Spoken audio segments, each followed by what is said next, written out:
Hello everyone, Darcenovia here. I'm doing something different this time. Instead of reviewing a novel, I'm going to review a comic.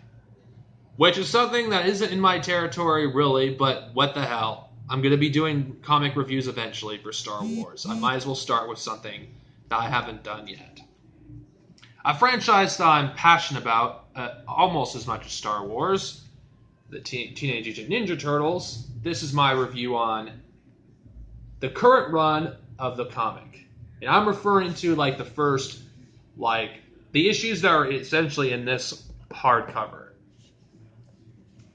Basically, if you're wondering, this hardcover pretty much has the first two story arcs of the IW comic run and also the micro series, which is one-shot issues that focus on each individual characters. For this one has the Turtles and Splinter, and the way they're organized here is chronological order. If you're familiar with this, back in 2009, Paramount bought the rights to the TMNT franchise from Peter Laird. So a few years after that, a year before the 2012 series aired, they did a reboot of the comics, which hasn't been done in a long time.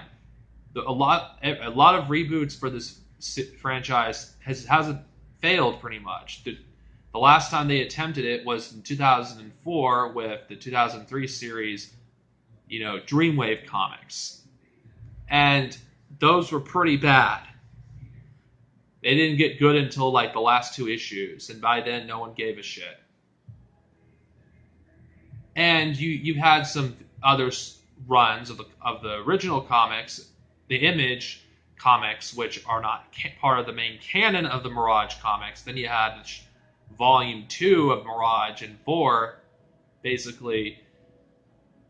Essentially, we never had a consistent run for the Ninja Turtles comics in years until this came out. Instead of waiting months, probably a year for a single issues, we get them more consistently. This is the first time. And in my opinion, this would probably piss off some people who are fans of the original comic book. I actually felt this was better than the original comics, in my opinion. And here's why. The Turtles in the original Mirage run, for a good chunk of it, are kind of one-dimensional, honestly. There really isn't much to their characters. And I feel like this, because the other versions of the Turtles came out, I feel like this comic, borrows elements from every incarnation that exists.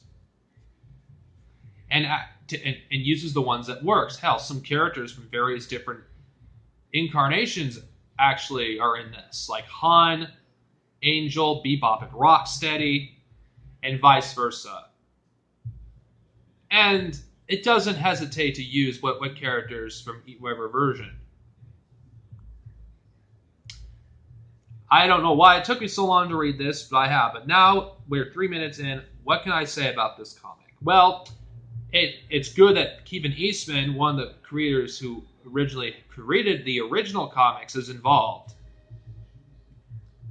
That is good. And the artwork is pretty good, with the exception maybe of a few issues of the micro series. And the plot lines in this are really good. I think this is a good way of reintroducing, the next generation, at least those who have actually read the comics in the past and watched the previous shows, into the Turtles, because it takes everything that worked in previous incarnations and does it better, in my opinion.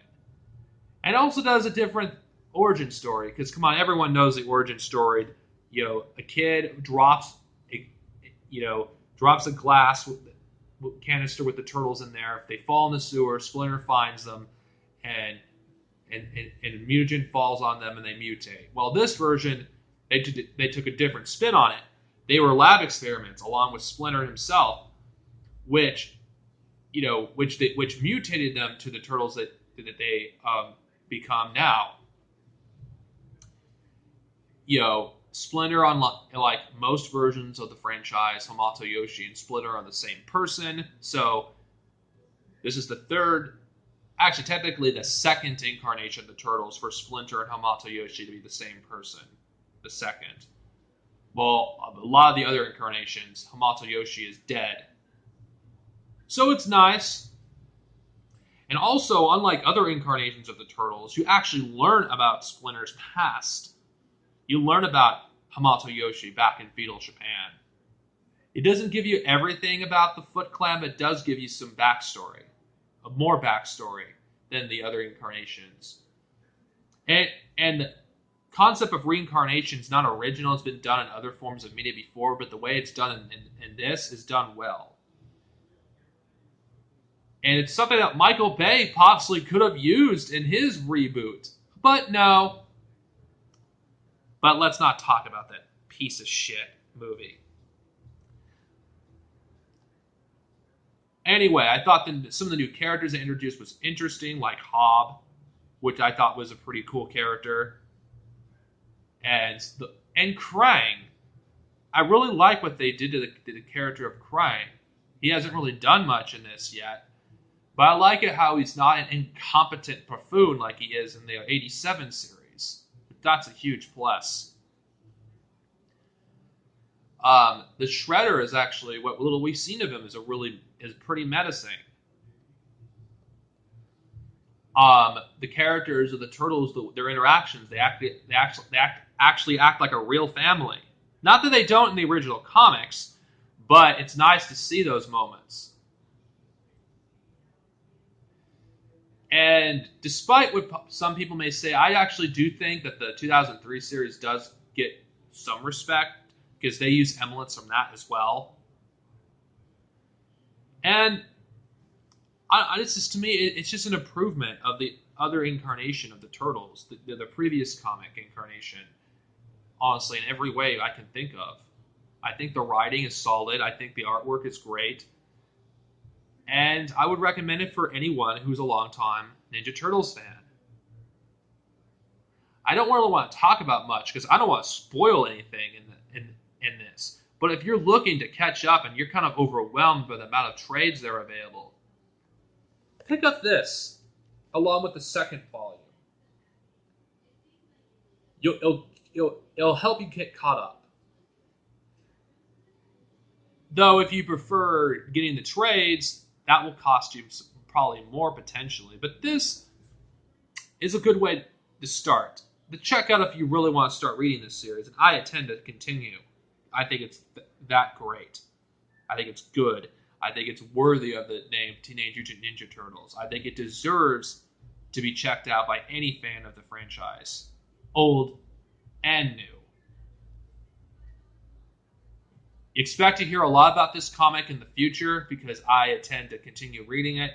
This is the start of a new series of mine I'm doing that I'll be reviewing comic books. Star Wars will not be part of it, neither will Star Trek, considering I'll be doing a lot of videos on those.